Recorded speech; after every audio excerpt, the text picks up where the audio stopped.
अपने क्षेत्र की लेटेस्ट न्यूज़ देखने के लिए राजस्थान न्यूज़ को लाइक, शेयर, सब्सक्राइब करें। मैं हूं आपके साथ संदीप यादव मुंडावर।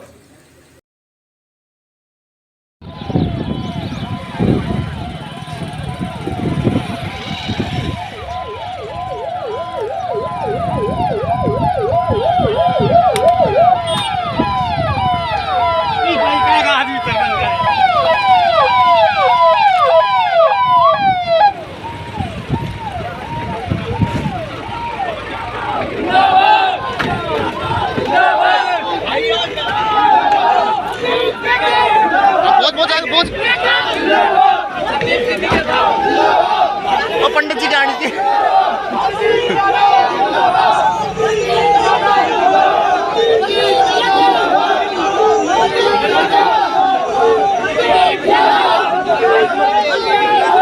पहला फोटो खींच लिए।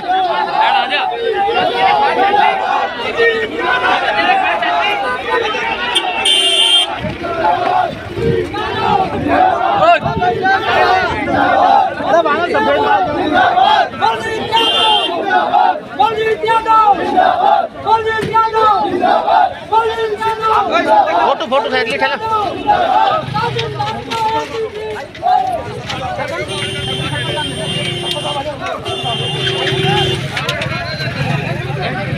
भैया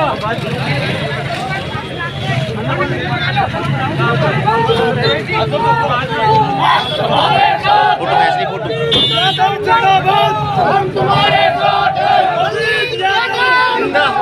हमारा नेता कैसा हो, मोदी कैसा हो, हमारा नेता कैसा हो, मोदी कैसा हो। जिंदाबाद जिंदाबाद जिंदाबाद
यो नहीं झुकेगा और बिकते होंगे, यो नहीं। बढ़िया।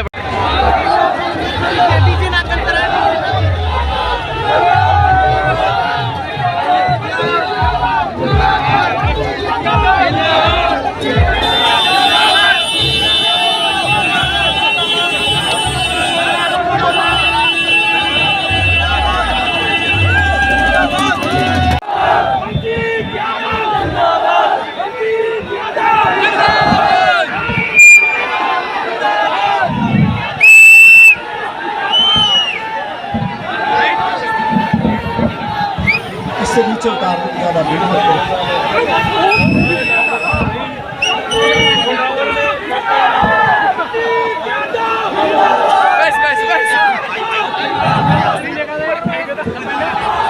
आज मैं खाता बैठा कैमरामैन को चढ़ाओ। हेलो राम जी अपनी बनाओ। ठीक है, जूम करो।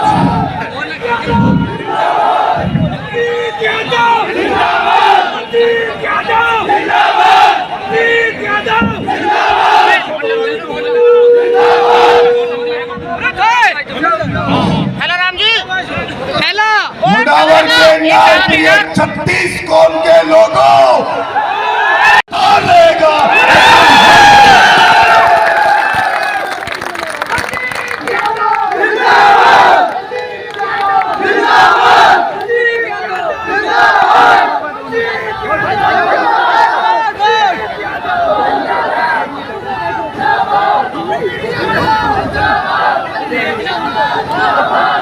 मुझे लोग कहा करते थे कि मुनावर के लोग, 36 कौम के लोग बलजीत यादव को अपने दिल में जगह देके रखते हैं। आज साबित किया आप सब लोगों ने, साबित किया।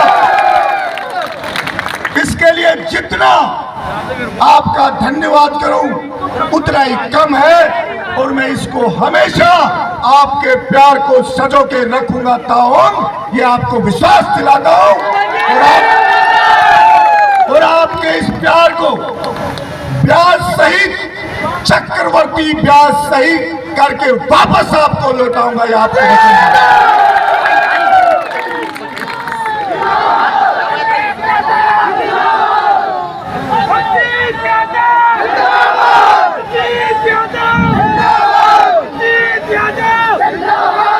अपनी 14 सूत्री मांगों को लेके, और ये मेरी 179वीं विधानसभा है। आज मेरे मुनावर की धरती पे मैं आया, आप सबके प्यार और आपके समर्थन ने मेरे मनोबल को 7वें स्थान पे पहुंचाया। और इसी मुनावर की धरती से मैं सरकार को चेतावनी देना चाहता हूं कि हमारी मांगों को पूरा करें राज्य सरकार और केंद्र की सरकार, वरना ये मान लो उनके लिए ठीक होने वाला नहीं है। ये जोश देख करके समझ लें राजस्थान की सरकार। मैंने शुरुआत की 1.25 साल पहले, लगातार विधानसभा में मांग उठाने के बावजूद जवानों की मांगे पूरी नहीं हुई, किसानों की मांगे पूरी नहीं हुई, तो मैं सूर्य उदय से सूर्यास्त होने तक जयपुर की सड़कों पे दौड़ा।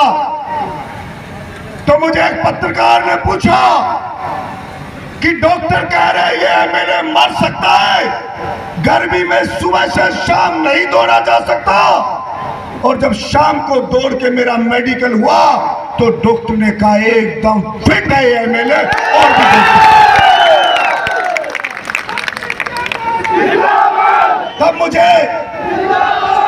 तब मुझे सारे पत्रकारों ने कहा कि आप जान को जोखिम में डाल के भला क्यों दौड़े सूर्योदय से सूर्यास्त तक। मैं कहा मैं सरकार को बताना चाहता हूं, अरे देश को आजादी दिलाई थी 36 कौम के किसान मजदूर कमेरे लोगों के बच्चों ने अंग्रेजों से लड़के शहीद भगत सिंह जैसे फांसी के फंदे से नहीं डरे, अपनी जान को हंसते हंसते कुर्बान करके चले गए कि आने वाली पीढ़ियां खुशहाल होंगी। 75 साल हो गए देश को आजाद हुए, लेकिन आज भी किसान मजदूर ईमानदार व्यक्ति, मेहनतकश व्यक्ति आज भी रोता है, क्योंकि कर्जे में दबा हुआ है, न्याय नहीं मिल रहा है, भ्रष्टाचार ने उसका गला घोट के रखा है। इसलिए कई सरकारों को गलतफहमी हो गई हो, क्योंकि गांधी जी ने भी कहा था गोरे अंग्रेज जो चले गए, अब एक लड़ाई काले अंग्रेजों से भी लड़नी पड़ेगी, और ये काले अंग्रेज ये चोराधारी नेता और ये बड़े अधिकारी हैं।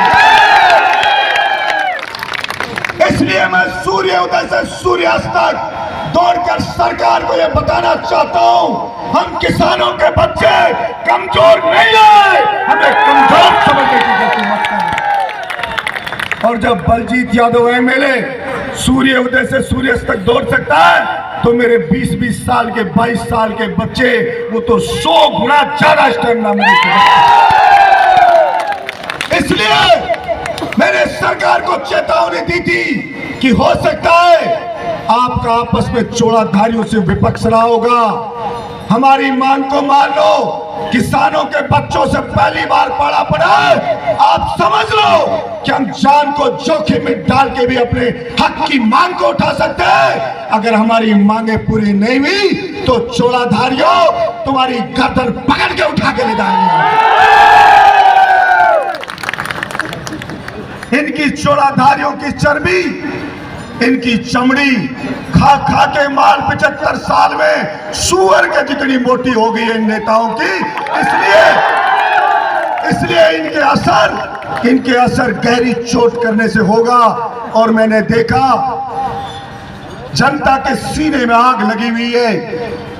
जब 1.25 साल पहले स्वयं मुख्यमंत्री जी ने मुझे वचन दिया था कि आपकी मांगों को पूरा करेंगे, मैंने कहा था अरे 75 साल के पहले भी किसान बेटी का ब्याह करता था तो कर्जा लेके आता था, और आज भी किसान बेटी का ब्याह करता है तो उसे कर्जा लेके आना पड़ता है।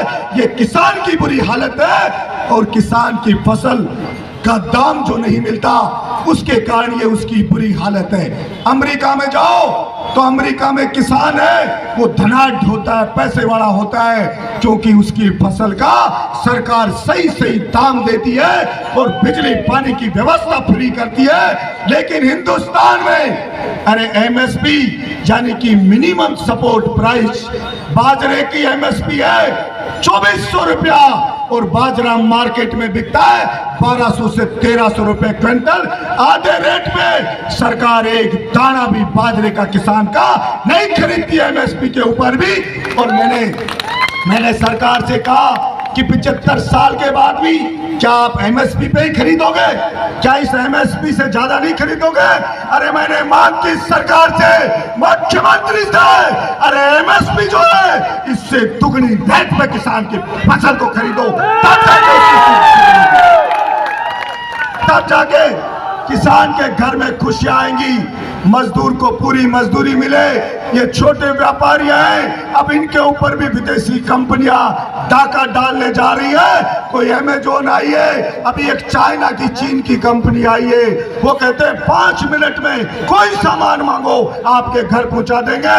मैंने सरकार से कहा अरे ईस्ट इंडिया कंपनी आई थी जिसने देश को गुलाम बना लिया था, अब ये कंपनियां कहती है सब्जी चाहिए 5 मिनट में पहुंच जाएगी, आपको कोई जूते चप्पल चाहिए 5 मिनट में पहुंचा देंगे, आपको चीनी चाहिए 5 मिनट में पहुंचा देंगे।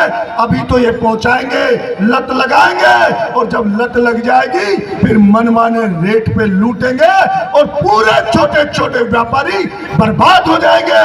जैसे शहरों में ओला उबर की कंपनी आई तो पहले टैक्सी वालों को लालच दिया कि एक बुकिंग के आप हमारे यहाँ ऑनलाइन करो, हम 200 रुपया आपको देंगे। सबने रजिस्ट्रेशन करा लिया और अब कहते हैं कि 250 रुपया हमें दो तब हम तुम्हें बुकिंग देंगे, क्योंकि सारी बुकिंग ऑनलाइन आती है। अब टैक्सी स्टैंड पे खड़ा खड़ा बेचारा मेहनत कश वो खड़ा रहता है, लेकिन कोई बुकिंग नहीं आती है। अगर इन कंपनियों को नहीं रोका गया तो इन व्यापारियों की भी बुरी हालत होने वाली है। और ये सरकारें हैं, सरकारें सिर्फ चुनाव के वक्त जनता को याद करती है। जब किसान को कहती है आप हमारे भगवान हो, जवान को कहती है हमारी ताकत हो, लेकिन चुनाव बीत जाने के बाद चाहे कोई भी पार्टी की सरकार बनती हो, कोई भी 4 साल तक किसान की सुध नहीं लेते, जवान की सुध नहीं लेते, कोई शर्म है। इसलिए मैंने कहा कि 5 लाख भर्ती सरकार एक साथ निकाले और भर्ती कैलेंडर जारी करे, तारीख बताए, इस तारीख को परीक्षा, इस तारीख को रिजल्ट और इस तारीख को ज्वाइनिंग, वरना 5-5 साल हो गए भर्तियां चल रही है। रीट की परीक्षा 5 साल से दे रहा है, कोचिंग कर रहा है बेरोजगार, कोई 7 साल से चल रही है। अरे पूरी जवानी निकल गई है, लेकिन नौकरी है कि लगने का नाम नहीं ले रही। मैंने कहा किसी का दादा बुजुर्ग है, वो चारपाई में है और वो कहता है मेरे पोते का ब्याह देख के मरना चाहता हूँ, मेरे पोते को पैरों पे खड़ा होकर नौकरी लगा हुआ देखना चाहता हूँ। अरे वो स्टूडेंट कहता दादाजी बहुत मेहनत कर रहा हूँ, नौकरी लग जाएगी, लेकिन आपका पेपर आउट हो जाता है और उसके अरमान वो पानी में मिल जाते हैं। इसलिए सरकार ये पेपर लूट की घटनाओं में शामिल इन छोटी छोटी मछलियों को पकड़ने से काम नहीं चलेगा। इसलिए मैंने सरकार से मांग की, अरे खून लाखों जवानों के सपनों का खून करने वाले इन पेपर लुटेरों को एनकाउंटर में उड़ा देना चाहिए सरकार को।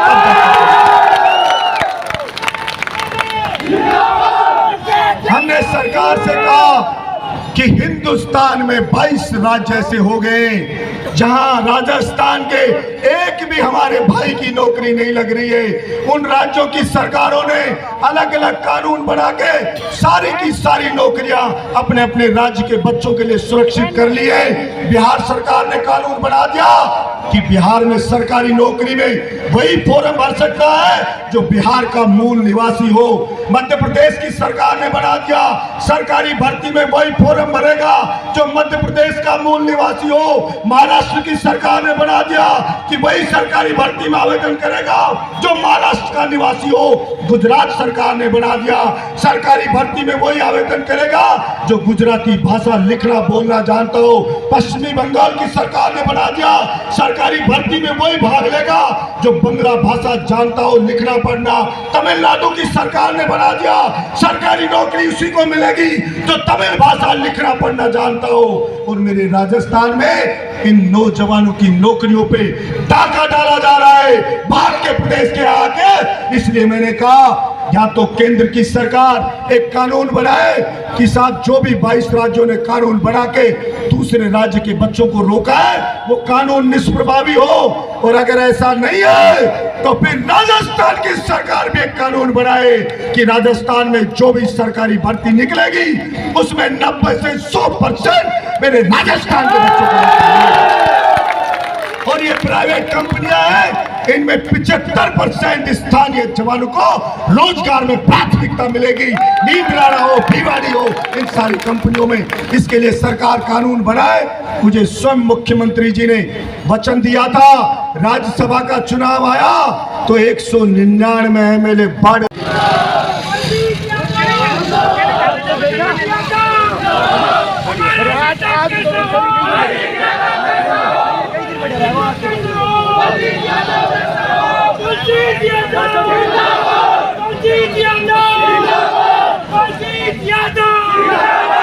राजस्थान की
भारत माता के जय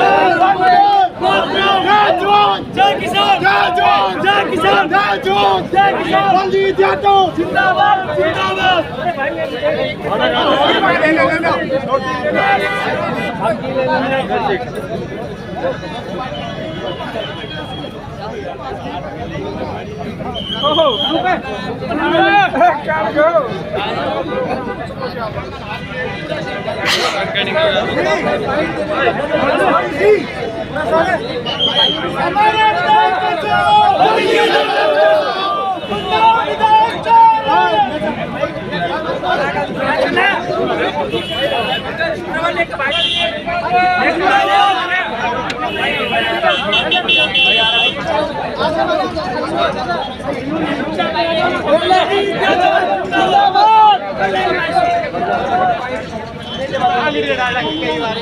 राजस्थान का शेर, राजस्थान का शेर, हमारा नेता कैसे हो, हमारा नेता कैसे हो,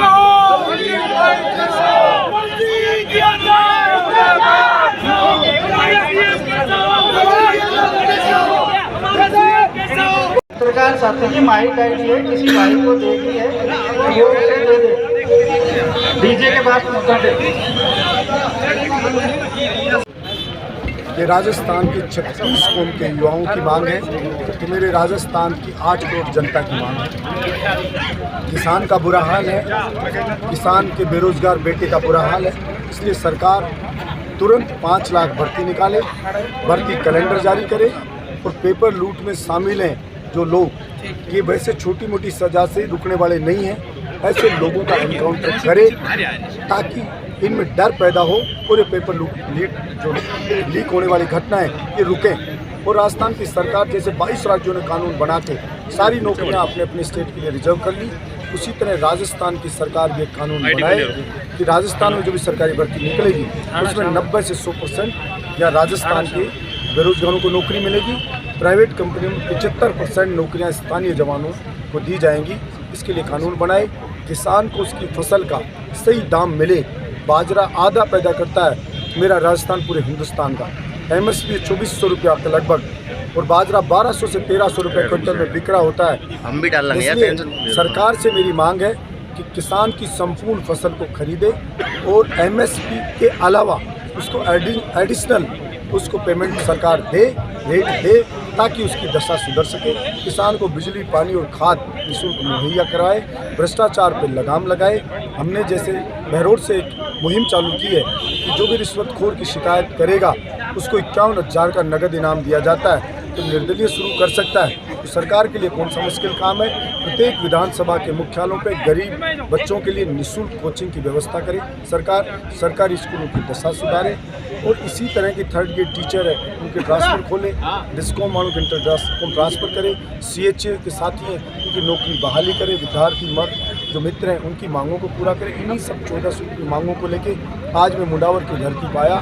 मेरे मुंडावर की 36 कौम की जनता का जो जन सैलाब, युवाओं का सैलाब जो यहाँ की सड़कों पे देखने को मिला, ये निश्चित रूप से सरकार को सीरियस लेना चाहिए।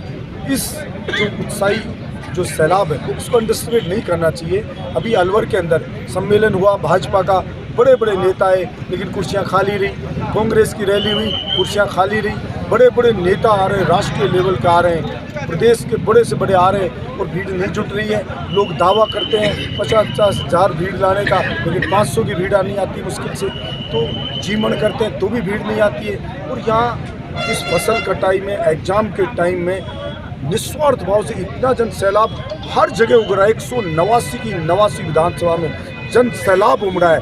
169 में तो मैं जीवन में पहली बार गया हूँ, फिर भी इतना सैलाब उमड़ रहा है। इसका मतलब जवान के सीने में आग लगी हुई है, किसान के सीने में आग लगी हुई है और इस आग को सरकार पहचाने, यही करेगी। विधायक साहब, अगर आप क्या करेंगे? अभी देखते जाइए आगे आगे क्या होता है।